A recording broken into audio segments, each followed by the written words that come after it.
Programme मुकाबले में खुशामदीद। मैं हूं रबिया एहसन और मेरे साथ मौजूद हैं आमिर मतीन। और आज के प्रोग्राम में जो टॉपिक्स हम शामिल करेंगे उसमें सबसे पहले पंजाब में सैलाब, 13 लाख एकड़ से जायद रकबा ज़ेर-ए-आब, हज़ारों गांव डूब गए। बारिशों सैलाब के बायस मुल्क भर में मजमूई अमवात की तादाद 884 हो गई। रावी की सिदनाई के मकाम पर रिवर्स फ्लो से कई देहात डूब गए। बैक वाटर की सूरत हाल मजीद खतरा बढ़ा रही है। हेड मोहम्मद वाला और शेरशाह ब्रिज पर सिर्फ चंद फीट की गुंजाइश बाकी, मुल्तान के लिए बड़ा चैलेंज। इसके अलावा बात करेंगे चावल, गन्ना, मकई और कपास की फसलें बुरी तरह मुतासिर। गजाई बहरान का खदशा बढ़ गया।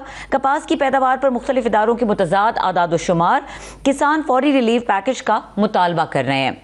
सैलाब कागजाई सप्लाई चेन पर कड़ा वार। कराची समेत मुल्क भर में सब्जियों की कीमतें 30% तक बढ़ गईं। पंजाब से सप्लाई आधी रह गई। माहिरीन खबरदार कर रहे हैं अगर पानी सिंध में दाखिल हुआ तो बहरान गहरा होगा। इसके अलावा बात करेंगे जस्टिस अतर मिनल्लाह का अदलिया की तारीख पर कड़ा तबसरा। 77 बरस में आईनी गवर्नेंस और शफाफ मैंडेट न मिलने का शिकवा। जुल्फिकार भुट्टो केस और आमरीत अदवार में जजेस के दबाव कबूल करने की खुली निशानदेही।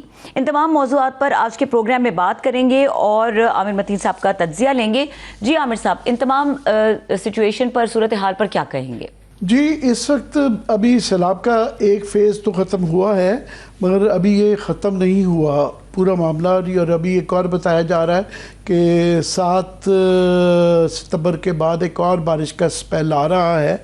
मगर फ़िलहाल जो ये रेला तो गुज़र गया, मगर अभी भी जो है मुल्तान के ऊपर जो है अहमदपुर सियाल के अंदर जो है वहाँ पानी कम नहीं हुआ। फिर सिदनाई में एक मसला है कि चिनाब का पानी क्योंकि आगे से गुज़रा नहीं है तो इसलिए वो पानी वापस आ रहा है। और कसूर में अभी भी जो पानी मज़ीद आ रहा है 300, जो अभी आज की इतला है कि 3,50,000 क्यूसेक पानी जो है अभी भी मौजूद है। और जो बारिशों का सिलसिला है वो बड़ा खौफनाक है कि जो तुग़यानी बारिशें जो हुई हैं उससे कसूर में, लुड्डन, कबीर वाला, पर सबसे ज़्यादा गुजरात में 500 और 550 मिलीमीटर के दरमियान जो है बारिश बताई जा रही है, जो कि बदतरीन अर्बन फ्लडिंग है, शायद रिकॉर्ड होगा। और ये बताया जा रहा है कि शहर के मुख्तलिफ चौक, स्टेडियम, अहम मकामात में 4-4, 8-8 फुट पानी खड़ा हुआ है। और इस वक्त जो इसके अभी इशू जो फिगर्स लेटेस्ट आए हुए हैं गवर्नमेंट के, उसके अंदर जो है मजमूई अमवात जो बताई जा रही हैं वो 884 हो गई हैं अब तक के मानसून के सीज़न में। और जो पंजाब के अंदर जो अमवात हैं वो 41 बताई जा रही हैं। और 223 अफराद जो बारिश पंजाब में बारिशों से 223 ओवरऑल पंजाब के अंदर बारिशें हैं। मगर जो अभी जो ये लेटेस्ट स्पेल है, ये जो सैलाब का है, इसके अंदर जो है 41 का फिगर है पंजाब के अंदर जो कि लोग मारे गए हैं।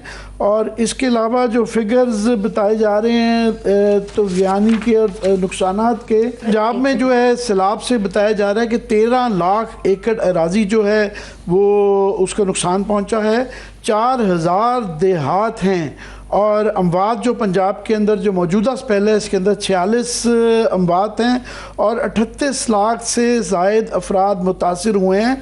ये 38 लाख मैं समझता हूँ कि जो डायरेक्टली मुतासिर हुए हैं, जिनको फ्लड ने अफेक्ट किया है, मगर ओवरऑल शायद जो मुतासरीन होंगे, क्योंकि आप देखें पूरी आपकी मशरकी और सेंट्रल पंजाब की आबादी जो है 12 करोड़ आबादी है, तो जो लोग ओवरऑल इफेक्ट हुए होंगे डायरेक्टली या इनडायरेक्टली उसका फिगर शायद करोड़ों में होगा। और अमवात का भी, क्योंकि ये अर्ली एस्टिमेट्स हैं, शायद बाद में इससे ज़्यादा बढ़ जाए। मगर दरवाए रियाजी सतलज और चिनाब में जो इस वक्त 4000 से ज़ायद जो है ना मौज़ाजात बताया जा रहा है कि जो कि इस वक्त तो हुए हैं। ओवरऑल ये स्पेल जो है इस वक्त दरियाओं की सूरत हाल, क्योंकि जो नया रेला आया था मराला से, वो खानकी से चल के वो पहुंच रहा है वो पंजनर की तरफ, मगर अभी वो गुजर जाएगा। इस वक्त जो मसला है वो इस वक्त कसूर का है, जहाँ अभी भी पानी मौजूद है, और मुल्तान के करीब जो है ना बंद तोड़ने का है कि बंद के बिल्कुल करीब जो है पानी आ चुका हुआ है, वो तोड़ा जाता है या नहीं तोड़ा जाता। तो फोकस अब जो आ जाएगा इसके बाद वो रिलीफ की तरफ आ जाएगा कि लोगों को वो ये जो नुकसान हुआ है कैसे उनको रिलीफ पहुँचाया जाए, क्योंकि ये फौरी एक दिन में पानी नहीं उतर जाएगा, कई जगहों पे ये दिनों, हफ्तों और महीनों भी लग जाएंगे। ख़ास तौर पे जिस तरह रावी का पानी वापस आ रहा है, कई जगह 5-5, 10-10 फुट पानी खड़ा है, तो ये फौरी तौर पे पानी नहीं निकलता, कई जगहों पे देर निकलता है। फिर ये है कि गवर्नमेंट को ऐलान करना पड़ेगा कि इनको कितना पैसा देना है, रिलीफ कैसे देना है, कितना देना है, उसके एस्टिमेट्स लगने पड़ेंगे। और उसके बाद फिर जो नेक्स्ट स्टेप होगा वो होगा, एस्टिमेट्स होंगे कि इसके क्या नुकसानात हुए हैं, कि ओवरऑल जो है फसलों का, ख़ास तौर पे क्योंकि इसके साथ जो फसलों के फिगर्स आ रहे हैं, अभी बड़े अर्ली फिगर्स आ रहे हैं, मगर ये बताया जा रहा है, ब्लूमबर्ग की एक रिपोर्ट आई हुई है कि जी 60% धान चावल की फसलें और 30% गन्ने की पैदावार जो है वो ज़ाया हो चुकी है। कपास का 35% कमी का बताया जा रहा है, और गन्नों की कीमतों में इससे 20% इजाफा। ऑफ कोर्स पहले ही जो है पिछले साल गंदम का 2-3 साल से मसला चल रहा है कि गंदम के किसानों को जो है अपना कीमत नहीं मिली थी, तो हमें जो बचा गई वो चावल की फसल बचा गई। तो अभी जो है चावल, क्योंकि सारी बासमती बेल्ट है, ये आपका पूरा गुजरांवाला डिवीज़न, गुजरात, सियालकोट, उसके बाद शेखुपुरा, लाहौर, ये बासमती बेल्ट है। तो बासमती चावल ओवरऑल जो है उसका एक बहुत ज़्यादा नुकसान है।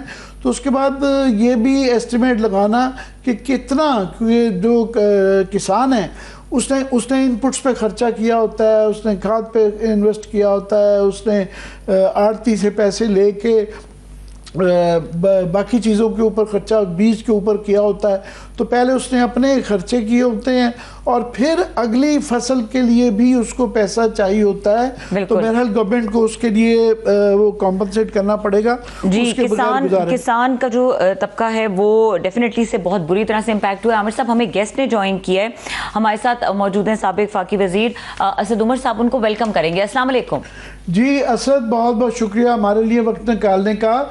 अभी पहला एक फेज़ तो गुजरा है, मगर अभी ब्लाट टली नहीं है, कुछ जगहों पे अभी भी पानी खड़ा है, और बताया जा रहा है 7 तारीख के बाद दोबारा एक बारिश का स्पेल आ सकता है। मगर मेरा ख्याल ये बहस हो रही है कि ये जो आफत थी, क्योंकि ये सिर्फ सैलाब नहीं था, इसके साथ हमारे अफ़गानिस्तान के बॉर्डर के साथ ज़लज़ला भी आता रहा, फिर तूफ़ानी बारिशें, ये जो गुजरात के अंदर 500 मिलीमीटर की बारिशें, अर्बन फ्लडिंग साथ में शामिल रही। तो ये अब इसके बाद रिलीफ वाला फैक्टर आ जाता है। ओवरऑल क्या कहेंगे इस आफत के ऊपर? जी बिल्कुल, आप सही कह रहे थे। इब्तदाई के अंदर जब आप बात कर रहे थे, जो उसका तज्जिया कर रहे थे, वो बिल्कुल दुरुस्त कह रहे थे। पाकिस्तान की मईशत जो है उसके अंदर ज़राअत की अहमियत तो है ही, लेकिन अगर पाकिस्तानियों की ज़िंदगी की अगर आप बात करें तो उससे भी ज़्यादा अहमियत है। तकरीबन आधा पाकिस्तान से और या उससे भी ज़्यादा जो है वो ज़राअत के साथ जुड़ा हुआ है। और जो तबाही आई है इस वक्त सेंट्रल पंजाब के अंदर, तो वो राइस बेल्ट जो है, और इस वक्त ज़ाहिर खरीफ की फसलें लगी हुई हैं, कपास और चावल और ये फसलें इस वक्त लगी हुई हैं, उनका बहुत नुकसान हो चुका है। अभी कसूर के पास जो ज़्यादा प्रेशर आया हुआ है, आपको पता है, वो कसूर, उकाड़ा जो है, ये मकई आलू की बेल्ट है, और उसके बाद आगे जो है साउथ पंजाब से शुरू हो जाएगा जो हार्ट है हमारी कपास की बेल्ट का। तो वो बहुत ही शदीद नुकसान है। वो किसी सूरत में भी हुकूमत उसको पूरा तो नहीं कर सकती। तो फिलहाल तो जो अभी जैसे आपने कहा, अभी तो सैलाब से गुजर रहे हैं, मजीद सैलाब के खतरा भी बाकी है। NDMA ने जो कहा था, जहां तक मुझे याद पड़ता है, कि 9 सितंबर तक जो है एक आखिरी एक स्पेल आएगा बारिशों का, हैवी रेन्स का। तो उसकी वजह से अभी तो फिलहाल जाहिर है जिंदगियां बचाना, जानवरों को बचाना इस वक्त वो प्रायोरिटी है। उसके फौरन बाद जो है वो रिलीफ का मरहला आ जाएगा। लेकिन उसके बाद जो सबसे मुश्किल मरहला होगा, जिसको रिहेबिलिटेशन कहते हैं, दोबारा से बसाना लोगों को, सबसे ज़्यादा मुश्किल, सबसे ज़्यादा लंबा अरसा उसके अंदर लगता है, सबसे ज़्यादा वसाइल उसके अंदर इस्तेमाल होते हैं। तो पहले से ही मीशत जो है वो बहुत अच्छे हालात के अंदर नहीं थी, तो इसके बाद तो बहुत ही शदीद मुश्किलात पैदा होंगी। सब लगता है कि ये तकरीबन जो है 15 और 20 सितंबर तक मामला चला जाएगा। अभी तो पंजाब से पानी गुजर रहा है, उसके बाद ये फिर सिंध में जाएगा। गो के सिंध के अंदर जो है 2022 के अंदर गुद्दू का 12 लाख पानी संभालने का रिकॉर्ड है, 15 लाख तक भी संभाल लेते हैं। पानी शायद गुजर जाएगा, मगर बहरहाल फिर भी एक मेगा फ्लड रहेगा। पानी क्लियर होते होते ये 15 से लेकर 20 सितंबर तक ये ओवरऑल कवर होगा। मगर वो डाउन स्ट्रीम में जाते हुए, और सिंध का मसला जो दूसरा होता है, आपको पता है कि सिंध का एक बहुत बड़ा इलाका जो है वो वाटर लॉग्ड है, यानी उसमें ज़ेरे ज़मीन पानी की सतह जो है वो बहुत ज़्यादा ऊंची है, खारा सैलिनिटी भी है, खारा भी है वो इलाका। तो जो नेचुरल ड्रेनेज हो जाता है कई इलाकों में पाकिस्तान के, कि चले आ गया, सैलाब आया, लेकिन उसके बाद जो है मजीद बारिशें नहीं हो रही, मजीद पीछे से दरिया का पानी नहीं आ रहा, तो वो निस्बतन कम अरसे के अंदर जो है वो पानी बैठ जाता है। अगर आपको 2022 वाला अगर याद हो तो सिंध में तो वो बहुत अरसे तक वो पानी खड़ा रहा था। तो बिल्कुल आप ठीक कह रहे हैं। मेरे अंदाजे के मुताबिक अगले मेरे ख्याल में 3 से 4 दिन के अंदर सिंध के अंदर आपको इसका प्रेशर नजर आना शुरू हो जाएगा, और उसके बाद अल्लाह खैर करे। गुद्दू और सक्खर बैराज जो हैं पिछली दफा भी बहुत ज्यादा अंडर प्रेशर आए थे, इस दफा अभी एक वो मुगैयम भी पाकिस्तान में होती हैं, वो कह रहे हैं कि जी सक्कर बैराज के आप क्योंकि फाइनेंस को असर देखते रहे हैं, और पिछले 3 साल के अंदर एवरेज जो है वो 2% ग्रोथ रही है, और पिछले साल जो है ख़ास तौर पे एग्रीकल्चर जो है, जो मुझे याद पड़ता है 13% जो है ना उसके अंदर डाउनफॉल थी, और 50 साल में पहली दफ़ा हुआ था कि पाँचों की पाँचों फसलें जो हैं वो गिरावट का शिकार थी। अब इन हालात के अंदर जबकि पूरी आपको राइस बचा गया था पिछले साल, फिर भी 4-4.5 बिलियन डॉलर के करीब जो है आपकी एक्सपोर्ट हुई, जिससे एग्रीकल्चर का भी थोड़ा सा फिगर बेहतर हो गया। ओवरऑल भी आपके एक्सपोर्ट और ग्रोथ के अंदर भी कोई फ़र्क पड़ गया। तो अभी जो कि बड़ा इजीली सेफेस्ट एस्टिमेट भी करें तो कितना नुकसान आप देख रहे हैं एग्रीकल्चर का, और एग्रीकल्चर की वजह से इंडस्ट्री का और ट्रेड का? देखिए, इस वक्त जो है वो बिल्कुल इब्तदाई, जैसे पहले हम बात कर रहे थे कि इस वक्त तो सैलाब अभी गुजर रहा है, तो इस वक्त कोई हतमी फैसला करना कि कितना ज़्यादा उसका नुकसान हुआ वो मुश्किल है। लेकिन यह हमें पता है कि पाकिस्तान में जब बड़े सैलाब आते हैं, जब ज़्यादा उससे तबाहकारी होती है, तो उसका असर जो है वो मईशत के ऊपर इतना हो सकता है कि मईशत की तरक्की की रफ्तार सिर्फ कम नहीं, मनफी के अंदर भी चली जाती है। अल्लाह खैर करे, अल्लाह से उम्मीद है कि इतनी ज़्यादा ख़राबी ना आए, लेकिन ये कोई छोटी चीज़ नहीं हो रही, ये बहुत बड़ी चीज़ हो रही है, और उसका असर जो है वो मुख्तलिफ तरीक़ों से पड़ता है। बराह रास्त लोगों की ज़िंदगी के ऊपर जो हमने बात की, जो ज़राअत से जुड़े हुए हैं उनकी तो हमने बात की, लेकिन उसके नतीजे में क्या होगा? आपकी इम्पोर्ट्स की रिक्वायरमेंट यानी दरामदात की ज़रूरियात बढ़ जाएंगी, आपके पास बरामदात करने के लिए कम होगा, आपका बैरूनी खसारा जो है बढ़ेगा।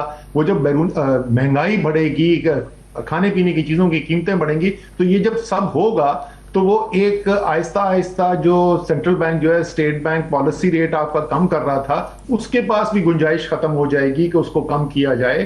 तो उसकी वजह से एक और मुश्किल पैदा होती है कारोबार के लिए।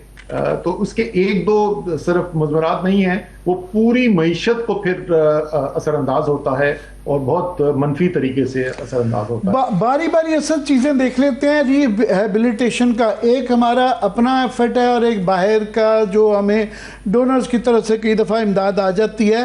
पहले लोकल कर लें। मैं देख रहा था कि जो फिगर आ रहा है अभी कि 13 लाख एकड़ ज़मीन जो है पानी के नीचे चली गई है। मेरा तो ख्याल है हुकूमत जो है ये तवातुर के साथ पिछले 2-4 साल से ये किसानों के साथ कोई अच्छा सलूक नहीं हो रहा। उनको पहले सपोर्ट प्राइस गंदम के वादे किए गए, वो फिर नहीं दिए गए। जब से ये साइकिल चल रहा है, इसीलिए सारी फसलें जो हैं वो डाउनवर्ड जा रही हैं। अभी बहुत मैं समझता हूँ कि ज़रूरी है कि उनको कॉम्पनसेट किया जाए, क्योंकि किसान की जो इनपुट्स की कीमत होती है उसने आड़ती से उधार लेके जो है वो बीज के ऊपर, खाद के ऊपर, बाकी चीज़ों के ऊपर पैसा खर्चा होता है। तो रफली मैं जिस तरह आपने कहा कि अर्ली एस्टिमेट से बताना मुश्किल है, फ़र्ज़ करें लाख रुपए पर एकड़ भी दिया जाए तो ये 130 अरब रुपया है, जो आपके ख्याल में कितना ज़रूरी है? मैं तो समझता हूँ देना बड़ा ज़रूरी है, वो पहली वाली हुकूमत कंजूसी ना करे। आपका क्या ख्याल है? देखिए, इसको दो मुख्तलिफ जावियों से देख लें आमिर। एक तो जाहिर है, एक इंसानी है ना, बराह रास्त के आपके लोग जो पहले से मुश्किल के अंदर मौजूद थे, और आपको पता है कि पाकिस्तान में तो 93% से ज़्यादा ज़मीन जो है वो बिल्कुल छोटे काश्तकार के पास है, जो वैसे ही अपना उसका गुजारा पूरा करना बड़ा मुश्किल होता है। उसके बाद जो जिस तरीके से पिछले साल वो तकलीफ में गुजरे, जिस तरीके से उनको फसलों की कीमत नहीं मिली, फसलों में जैसे आपने कहा पाकिस्तान में 50 साल बाद पहली दफ़ा हुआ है कि पांचों बड़ी फसलें जो है वो उनकी पैदावार कम हो गई। तो वो एक इंतहाई मुश्किल वक्त से पहले गुजर रहा था, उसके ऊपर से ये आफत आ गई है। तो एक तो उसका इंसानी पहलू है कि उसकी मदद करना, जाहिर है अपने जो पाकिस्तानी है जो सबसे ज्यादा तकलीफ में हो उसकी मदद करने की जरूरत है। लेकिन अगर आप बिल्कुल मैक्रो इकोनॉमिक पॉलिसी जो है ना, अगर आप सिर्फ खालिस मईशत के पॉइंट ऑफ व्यू से भी देखें कि जिस वक्त मईशत सुकड़ती है तो उस वक्त जो पॉलिसी, जो मईशत की एक्सपर्ट्स हैं वो आपको कहते हैं कि आपको सरकार की तरफ से स्टिमुलस देना पड़ता है। जिस तरीके से कोविड हुआ तो कोविड के अंदर वफाकी हुकूमत ने भी कैश डिस्ट्रीब्यूशन की, जो सबसे ज्यादा बराह रास्त जिनके रोजगार इफेक्ट हो गया था, और तकरीबन मुझे जहां तक याद पड़ता है हमने 200 अरब रुपए से ज्यादा तो कैश ट्रांसफर किया था। और उसके बाद जो है उसके अलावा जो सेंट्रल बैंक है, सेंट्रल बैंक ने जो छोटे कारोबार जितने भी थे उनकी मदद की, बड़ों की भी मदद की, ताकि वो लोगों को रोजगार से ना निकाले। तो और उसका जो है हमें फायदा हुआ, और उसका नतीजा आपने देखा कि उसके बाद 2 साल हमें ग्रोथ जो है मईशत के अंदर बहुत अच्छी मिली। तो ये सिर्फ इसलिए नहीं करना चाहिए क्योंकि किसान गरीब है और वो मुश्किल के अंदर है, हमें इसलिए भी करना चाहिए कि अगर हम गरीब किसान की मदद करेंगे तो उससे सारे पाकिस्तानियों का और मजमूई तौर पर मईशत का फायदा होगा। सो ये इकोनॉमिक रीजंस होते हैं जिससे कि आप पूरा साइकिल ऑफ इकोनॉमी चलाया जाता है। और ये ग्रेट डिप्रेशन 1929 से ये फार्मूला 100 साल से चल रहा है कि जब भी इस तरह के बुरे हालात होते हैं, सिर्फ इंसानी पहलू के लिए नहीं और किसान की मदद के लिए या सियासी फ़वाइद से ज़्यादा इकोनॉमी के लिए भी आप ये बेसिकली कह रहे हैं कि मैक्रो इकोनॉमिक्स के लिए भी बड़ा ज़रूरी है कि किसान का पहिया चलेगा तो इंडस्ट्री चलेगी और बाकी इकोनॉमी चलेगी। यही कह रहे हैं आप? जी बिल्कुल, मैं यही अर्ज कर रहा हूं कि आप किसी भी लिहाज से देख लें, इंसानी लिहाज से देख लें, माशी लिहाज से देख लें, सियासी लिहाज से देख लें, किसी भी लिहाज से अगर आप देख लें तो ये एक ऐसी पॉलिसी है। कुछ ऐसी पॉलिसीज होती है ना जिसके अंदर मुश्किल फैसला होता है कि यार ये मईशत के लिए तो अच्छा है, इससे दूररस नताइज अच्छे आएंगे, लेकिन सियासी तौर पर बड़ा नुकसान होगा, आवाम से रिएक्शन आएगा। यहाँ पे तो मेरे ख्याल में दिल खोल के फैसले करने चाहिए और जल्दी बर वक्त फैसले करने चाहिए।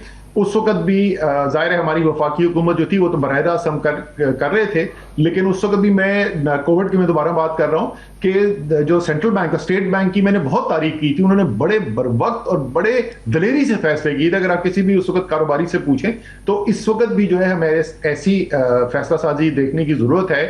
इशू एक और भी है कि हमने देखा कि इस वक्त ऐसे मौक़ों पे जो है सियासत ख़त्म कर दी जाती है, क्योंकि ये आफत, ये दुनिया भर में कंपैरिजन हो रहा है कि 100 साल के रिकॉर्ड टूटे हैं कि क्या ये 1955 से बड़ा सैलाब था। 1971 का मैं जिक्र करते वक्त बड़ा डरता भी हूँ कि वो बांग्लादेश के बनने के अंदर एक वजह जो है साइक्लोन में उनका ये गिला कि वेस्ट पाकिस्तान वफाक ने उनकी मदद नहीं की थी, ये एक बहुत बड़ा गिला रहा था। अभी तक उसकी वो कॉम्पनसेशन मांगते हैं। तो बजाय इसके कि इस पर इकट्ठे किया जाए तो ये जो बहस शुरू हो जाती है कि जी मरियम वर्सेस गंडापुर वर्सेस फलाना जो है, ये एक बड़ी एक बदकिस्मती हो जाती है। और हमारी बेटर सियासत इतनी हो गई भी है कि अभी भी कोई इतने मुझे इम्प्रूवमेंट किसी तरफ से भी नज़र नहीं आ रही। आपको आ रही है? नहीं सर, कहाँ नजर आ रही है? सियासत हो कहाँ रही है इस वक्त मुल्क के अंदर? सियासत तो होने नहीं दी जा रही ना। तो वो एक जो सूरत हाल है उसने हालात के अंदर जो आपकी सियासी निज़ाम की कमजोरी है वो पूरी खुल के सामने नजर आ रही है इस वक्त मुल्क के अंदर। ऐसे हालात के अंदर भी जो है आपका अगर एक जमहूरी निज़ाम हो जिसके ऊपर अवाम की का एतमाद हो, जिसके ऊपर तमाम जो सियासी जितने भी उसके अंदर शराकतदार हैं उनको एतमाद हो, तो आपको एक बिल्कुल ही मुख्तलिफ किस्म का रिस्पॉन्स यहाँ पर देखने को मिले। लेकिन इस वक्त जो सूरत हाल है वो इतनी बुरी तरीके से तफरीक हुई भी है, और आपने जो कहा हुआ है कि मैं तो सियासी कोई हल निकालना नहीं चाहता। मैं डिस्कशन को आगे बढ़ाएंगे लेकिन इस ब्रेक के बाद।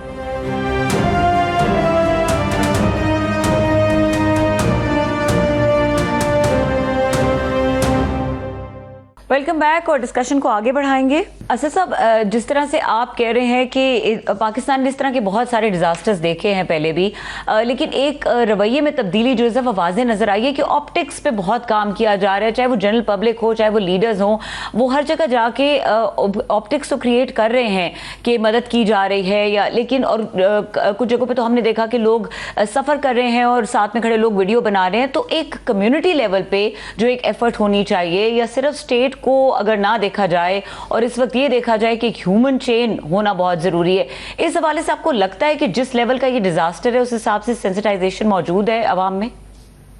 एक तो ये जो ऑप्टिक्स वाला काम है वो उमूमी तौर पर ये सारी दुनिया में फैल गया है। सोशल मीडिया की वजह से जो है ना, वो ऑप्टिक्स जो है वो इतनी बुनियादी हैसियत इख्तियार कर गए हैं कि हर चीज उसी के इर्द गिर्द घूमती है कि सोशल मीडिया के ऊपर कैसा नजर आएगा और ट्वीट में कैसा लगेगा और फेसबुक पे कैसा लगेगा।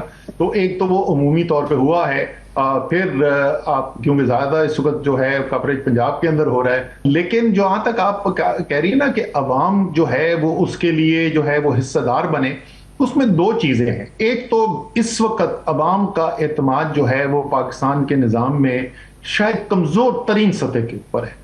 तो एक तो इस सूरत हाल के अंदर अवाम से रिस्पॉन्स लेना भी कोई आसान काम नहीं है, और वही अगर कम से कम सियासी तौर पर आपको कोई जुड़े हुए नजर आते तो आपको रिस्पॉन्स देना आसान होता। और दूसरी बात यह है कि उसके अंदर भी लीड जो है वो ओवरऑल तो फिर हुकूमत नहीं लेनी होती ना। अगर आप इसका 2005 वाले जलजले से मुवाजना करके देखें, क्या मुल्क के अंदर हालात थे। मुझे अभी तक याद है हम लोग अपने दफ्तर छोड़ के सब लोग हमारी पूरी टीम लेके गए हुए थे इधर ड्रिग रोड एयरबेस के ऊपर लगाया हुआ था कैंप, जहां पे इमदादी सामान जो है वो पैक होके वहां से जलजले के मुतासरीन के लिए जाना था जो शुरू के दिन थे जलजले के बाद, और उनको अनाउंसमेंट्स करनी पड़ी थी कि जगह खत्म हो गई है, प्लीज वापस चले जाए। इतना ज्यादा रिस्पांस था, और वो सिर्फ कराची के अंदर नहीं था, वो सारे पाकिस्तान के अंदर रिस्पांस था। वहां पे आपको याद है ट्रैफिक जैम्स हुए हुए थे, इतने ज्यादा लोग जा रहे थे, लेकिन किसी ने मोबिलाइजेशन की अपील दी, को फंड बना, कोई उसको हैंडलिंग का तरीका है। तो अभी तक तो वो स्टेज, सच्ची बात है कि वो स्टेज अभी आया भी नहीं है।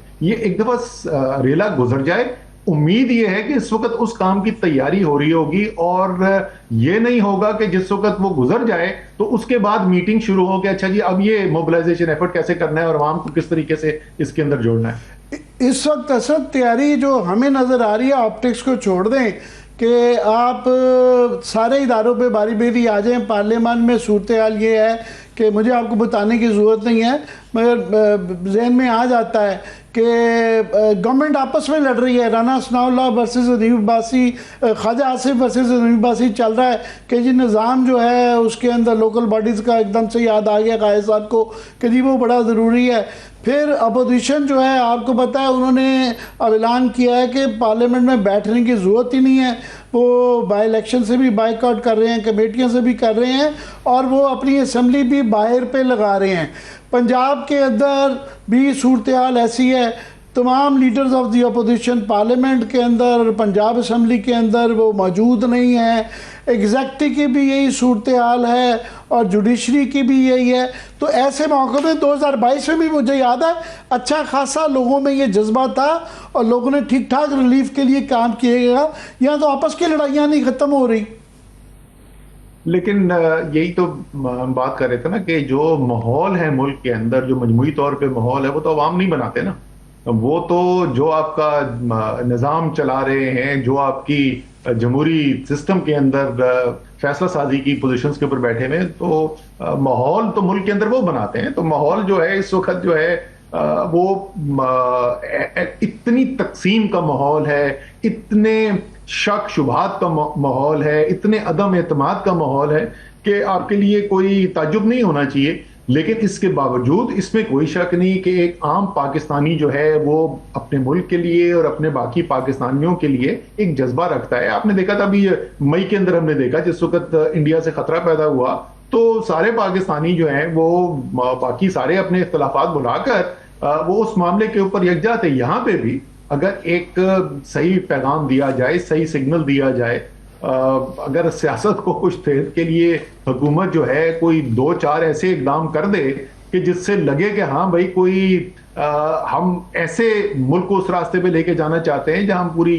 कौम को मुत्तहिद देखना चाहते हैं, तो अवाम में जज्बे की कमी नहीं है, इसमें कोई शक नहीं। हाँ, अवाम में एतमाद की बेतहाशा कमी, और एतमाद की जो कमी है ये कल परसों हमने इस्लामाबाद हाई कोर्ट में देखा, जिस तरीके से जिस तरह सियासी पार्टियों में डिवीज़न होती है कि वहाँ ये फैसला होना था कि प्रोसीजर्स का, और वहाँ पे उस तरह ही वोटिंग पड़ी, और जिस तरीके से फिर 2 जज हज़रात के ख़त आया जिसमें ये उन्होंने कहा कि ये अपनी मनपसंद के वकील जजेस को जो है केसेस दिए जा रहे हैं। और आज जो है अतर मिनल्ला साहब का, अगर प्रोड्यूसर साहब वो दिखा सकें क्लिप कि उन्होंने ये कराची बार के अंदर क्या कहा, उसके बाद फिर असद का इनका ओपिनियन लेते हैं उस पर। हाई कोर्ट में लिखना पड़ा कि इस मुल्क में आईन की बालादस्ती नहीं है, कानून की हुक्मरानी नहीं है, यहाँ पे एलीट कैप्चर है। और वो एलीट कैप्चर 77 साल से क्यों है? क्योंकि यहाँ पे कॉन्स्टिट्यूशनल गवर्नेंस नहीं है। जी, ये तो मुख्तसर क्लिप दिखाया, पर मेरे पास उनके बाकी भी पड़े हुए हैं कि उन्होंने सारा माजी हाल मुस्तकबिल की बातें की हैं कि कुछ जजेस ने माजी के अंदर जो चीफ जस्टिस बनने के मौका कुर्बान किया मगर आइन पर समझौता नहीं किया।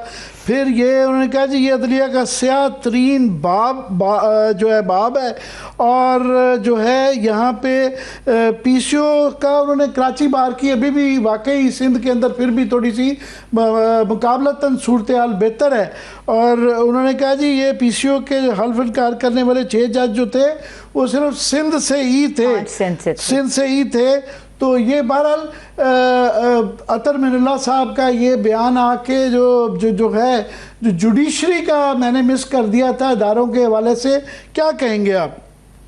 जी, वैसे जो संकिया बात कर रहे थे ये पुरानी ट्रेडिशन है। 1953 के अंदर जिस वक्त असेंबली तहलील की गई और मौलवी तमीजुद्दीन ने उसको चैलेंज किया कोर्ट के अंदर, तो सिंध हाई कोर्ट ने उस वक्त भी फैसला जो है वो मौलवी तमीजुद्दीन के और असेंबली के हक में दिया था और गवर्नर जनरल के गैर आईनी फैसले को कलअदम करार दिया था। NFC अवार्ड का, और उसके पीछे जो स्पिरिट नज़र आती है जो कि मानी भी जा सकती है। ऑफ कोर्स अच्छे माहौल के अंदर वफाक और सूबों के अंदर कुछ वक्त के साथ तब्दीलियों की ज़रूरत होती है, मगर इस वक्त उसके पीछे पॉलिटिकल एजेंडा ज़्यादा लगता है और वाकई जो मसाइल हैं उसको हल तलाश करना इतना बड़ी प्रायोरिटी नहीं लगती।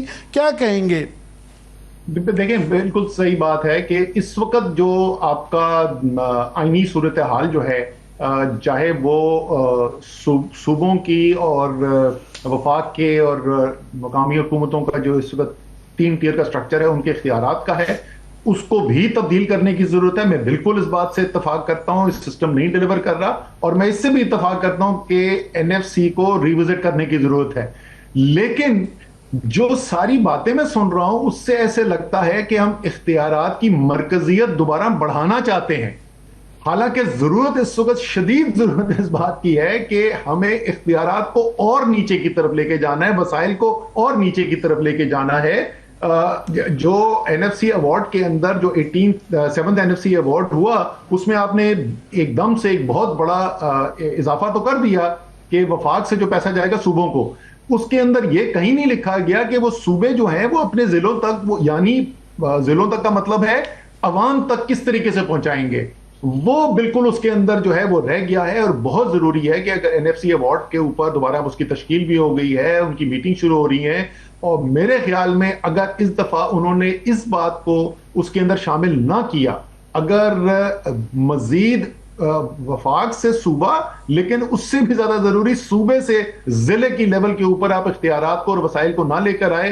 तो ये बहुत बड़ा नुकसान होगा पाकिस्तान का। और इसको करने के लिए सिर्फ NSC अवार्ड की चेंज करने की जरूरत नहीं है, इसके लिए आपको एक आईनी तरमीम भी करनी पड़ेगी, जिसके अंदर जिस तरीके से वफाक और सूबे की इख्तियारात का बड़ा वाज़े तौर पे दिया हुआ है कि क्या इख्तियार वफाक का है, क्या सूबे का है, इलेक्शन कैसे कराए जाएंगे, कितने अरसे में कराए जाएंगे, कौन तारीख देगा, कौन इलेक्शन कराएगा, सब वाज़े तरीके से लिखा हुआ है। इस पे मजीद भी बात करेंगे, लेकिन इस ब्रेक के बाद।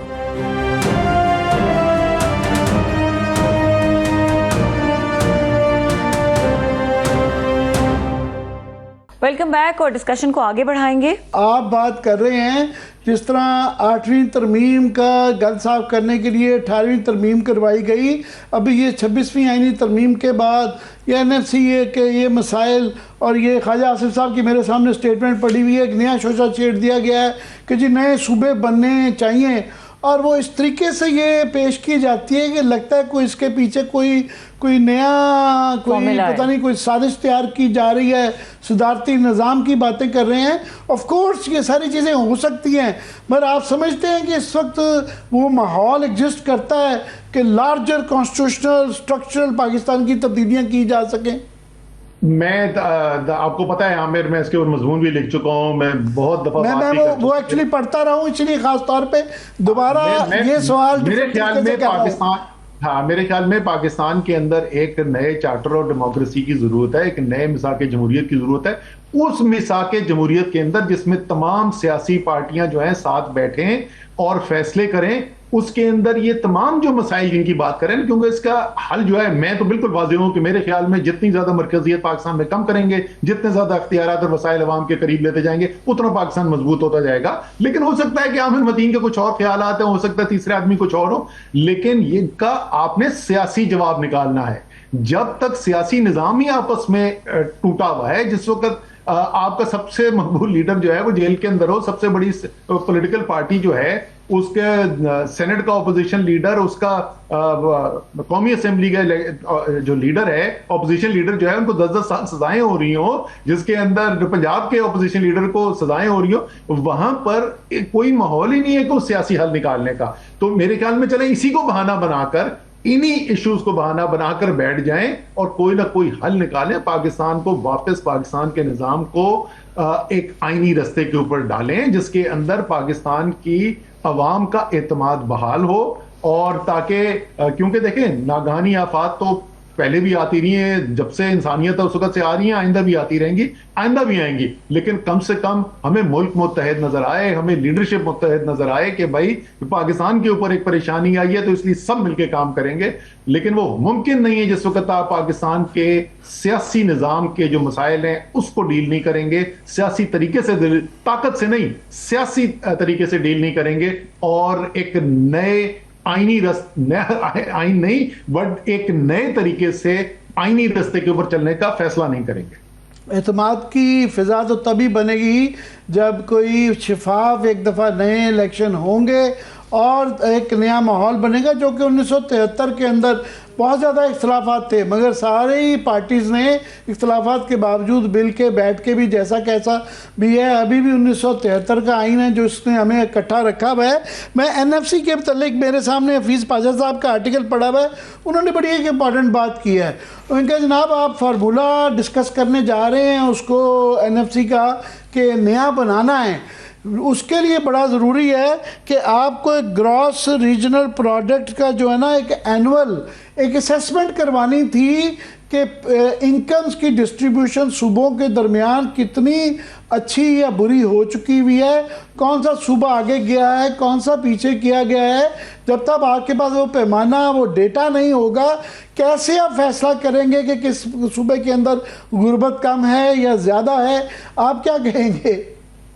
अच्छा, ये जो है अच्छी चीज़ है, बिल्कुल होनी चाहिए। हमारे जो शुमारियाती निज़ाम है उसके अंदर बहुत सारी इम्प्रूवमेंट्स करने की ज़रूरत है। उसमें से एक ये भी है कि हमारे पास रीजनल जो है, प्रोविंशियल रीजनल जो इकोनॉमिक परफॉर्मेंस है वो हो, लेकिन इस वक्त भी जो आपके पास अदादो शुमार आ रहे हैं वो बेसिकली आपके जो इंडिकेटर्स हैं, SDG के इंडिकेटर्स हैं, अगर आप वो देखें तो कौन सा जिला जो है वो सबसे पसमानदा है, कौन सा जिला जो है वो उससे बेहतर हालत में है, कौन सबसे अच्छे हालत के अंदर है, ये तमाम आदाद-ओ-शुमार आपके पास मौजूद है। और ये किसकी बुनियाद पर है? ये इस बुनियाद के ऊपर है कि वहां पे तालीम का लेवल क्या है, वो सारा डेटा आपके पास मौजूद है। वहां पे सेहत का निज़ाम की अवेलेबिलिटी, दस्तयाबी क्या है लोगों के लिए, वो सारा मौजूद है। इसी तरीके के जो बुनियादी एलिमेंट्स होते हैं जिससे ये अंदाजा लगाया जा सकता है कि कौन सा इलाका पसमानदा है, कौन सा इलाका जो है वो जरा निस्बतन ज्यादा खुशहाल है, ये तो इस वक्त भी हमारे पास मौजूद है। तो बुनियादी तौर पे आप ये कह रहे हैं कि वो माहौल नहीं है, सियासी माहौल नहीं है जिसके अंदर ये बहस हो सके। असल बात ये देखें, वो जो फैसले करने की जरूरत है ना, वो बहुत बड़े फैसले। मसलन आप ये नए सूबे की बात करें, आप चलें 1 मिनट के लिए मान जाएं कि नए सूबे बनाना बड़ी अच्छी बात है। मैं सिर्फ मिसाल देता हूं आपको सिंध की। क्या सिंध के अंदर कोई शख्स जिसको कोई रत्ती बराबर भी आइडिया हो सिंध के माहौल का, सिंध के अवाम किस तरीके से सोचते हैं, क्या उनके ख्याल में अगर आप एक जोर जबरदस्ती से फैसला करवा लेंगे कि सिंध के 1 से ज्यादा टुकड़े हम करना चाहते हैं, क्या उसका तबाही के अलावा कोई नतीजा निकल सकता है? अगर मान जाते हैं कि ये बड़ी अच्छी बात है कि 1 से ज्यादा टुकड़ा होना चाहिए, तो भाई उसको कामयाबी से करने का तरीका यह होता है कि आप एक सियासी कंसेंसस पैदा करते हैं। वो तमाम पार्टीज, मसलन कराची और सिंध के अंदर एक बड़ी वाज़े जो तफरीक होगी इस इशू के ऊपर, वो शहरी और दही होगी। तो जो दही सिंध के जो रिप्रेजेंटेटिव्स हैं, जो सियासी लोग हैं जिनके ऊपर लोगों का एतमाद है इस इशू के ऊपर, और जो शहरी सिंध के जो लोग हैं जिनके ऊपर लोगों का एतमाद है, वो आपस में बैठ के कोई इत्तफाक़े राय से हल निकालेंगे। फिर वो अपने अवाम को जाके बताएंगे कि यार ये इसलिए अच्छा फैसला है, तो ही जाके कामयाब होगा। वरना अगर आप अच्छा भी फैसला कर लेंगे ना, तो उसके खिलाफ इतना बड़ा रिएक्शन आना है कि उससे तबाही फैलनी है, उससे अच्छाई को नहीं फैलनी। तो अगर आपके ख्याल में सूबे बनाना चाहते हैं, तो ये एक और वजह है कि पाकिस्तान के अंदर जो सियासी बहरान है, जो तफरीक है, जो ताकत की बुनियाद के ऊपर सबसे बड़ी सियासी पार्टी को इस वक्त आपने दीवार के साथ लगाया हुआ है, उस पॉलिसी को रिविजिट करें। मैं क्विकली आपसे एक बड़ा इशू चल रहा है कि ईसीसी ने ये 330 करोड़ की ना एक वाइट पाइपलाइन का वो किया हुआ है, जो कि आईपीपी की तर्ज पे है कि डॉलर्स में कर दिया जाए। आपके ब्रादर मोहतरम ने उसके ऊपर अमंग अदर पीपल जो है कल बड़ा ठीक ठाक किस्म की क्रिटिक पेश की है। अगर वो प्रोड्यूसर साहब क्विकली दिखा सके, मैं आपका ओपिनियन चाहूँगा उस पर। आपको पता है कि आईपीपीज के हवाले से जो पाकिस्तान ने जो बोझ उठाया है, सिर्फ मैं आपको बता दूं कि 8.4 ट्रिलियन रुपीस 10 साल में हमने कैपेसिटी पेमेंट्स, यानी कि हमने यूज नहीं की बिजली, खरीदी नहीं बिजली, लेकिन चूंकि एग्रीमेंट ऐसा था तो 8.4 ट्रिलियन रुपीस ओवर 10 ईयर्स हमने दिया। अब इन्होंने ईसीसी ने एक अप्रूव किया है पेट्रोलियम प्रोडक्ट्स की शिपमेंट के लिए एक टन बन रहा है पाइपलाइन, उसका ठेका दिया है पहली चीज बगैर बिडिंग के। आपने बिडिंग क्यों नहीं कराई है? बिडिंग कराते तो प्राइस आपको अच्छी मिलती। क्या एक ही कंपनी थी पूरी दुनिया में जो कि उसको ठेका देना था? दूसरी बात, आपने उसकी रीपेमेंट जो डॉलर बेस्ड कर दी है। फिर वही आईपीपी वाला प्रॉब्लम, आधी से ज्यादा इन्वेस्टमेंट आपकी रुपीस में है और रिटर्न डॉलर्स में कमिट कर रहे हैं। ये कौन सी दुनिया का असूल होता है? और फिर कह रहे करप्शन नहीं है कि भाई अच्छा उसमें भी वो क्लॉज है जो कैपेसिटी पेमेंट वाला था कि शिपमेंट हो या ना हो आपको पेमेंट करनी है। अभी आप एक मुश्किल बुरान से निकले नहीं है, आप एक दूसरे मुश्किल बुरान में कौमें सीखती हैं कि भाई हमने जो गलती की थी। अभी सब कोई भी ऑन नहीं करता आईपीपी एग्रीमेंट को कि जो कैपेसिटी पेमेंट्स हमें करनी पड़ी। Again I am repeating 8.4 trillion. यहां अब एक और आप एग्रीमेंट कर लिया आपने, ईसीसी ने अप्रूव भी कर दिया, इकोनॉमिक कोऑर्डिनेशन कमेटी और कैबिनेट ने। Sir your take on this. अच्छा जी, पहली बात तो ये कि जो फैसला है वो डिजास्टर्स है, तबाहकुन फैसला है, और इसका मतलब हम कुछ भी सीखे नहीं है अपने माजी से। लेकिन खुशी मुझे ये हो रही है कि जुबैर भाई सीख गए हैं गलतियों से, क्योंकि वो जब तबाहकारी हो रही थी आईपीपीज का, जितनी भी जुबैर भाई ने भी सारी बातें की, बगैर बिडिंग के सारे प्रोजेक्ट्स हो रहे थे। ये 2013 से 18 की बात कर रहा हूँ। आईपीपीज जो लग रही थी बगैर बिडिंग के हो रहे थे, डॉलर के अंदर पेमेंट्स गारंटी की जा रही थी उसके अंदर, और ये सारा कुछ जो उसके अंदर तमाम खराबियां उन्होंने बताई, ये बिल्कुल सही उन्होंने कही। उस वक्त जब हम पिटते थे और हम यही बात कहते थे कि खुदा का वास्ता ये बहुत बड़ी गलती हो रही है, काश उस वक्त भी जुबैर भाई ने उसकी सपोर्ट कर दी होती। जुबैर भाई उस वक्त चलिए, एक्चुअली अच्छी बात यह है कि उनका उन्होंने शोभा गलती नहीं कम से कम था, मानी। वो गवर्नर बने हुए थे सिंध के अंदर, तो वो डायरेक्टली इसके अंदर वो नहीं थे। नहीं डायरेक्टली नहीं थे, नहीं उस वक्त सिंध के गवर्नर नहीं थे जिसको ये आईपीपी। बहरहाल अच्छी बात यह है कि अवैस लगारी ऑफ ऑल पीपल जो है वो इसकी मुखालफत कर रहे हैं। बड़ा बहुत बहुत शुक्रिया असद, एक बड़ा फार जो है हमने डाइवर्स इश्यूज के ऊपर बात कर ली। बहुत बहुत शुक्रिया वक्त देने का। जी, असद उमर हमसे खुसूसी गुफ्तगू कर रहे थे। और आमिर साहब क्या कहेंगे, जो एक तो असद उमर साहब से तकरीबन हमने हर मौजू पे बात कर ली। आमिर साहब, और यहाँ पे प्रोग्राम का वक्त ख़त्म हो गया है। देखने के लिए शुक्रिया, इजाज़त दीजिए, अल्लाह हाफ़िज़।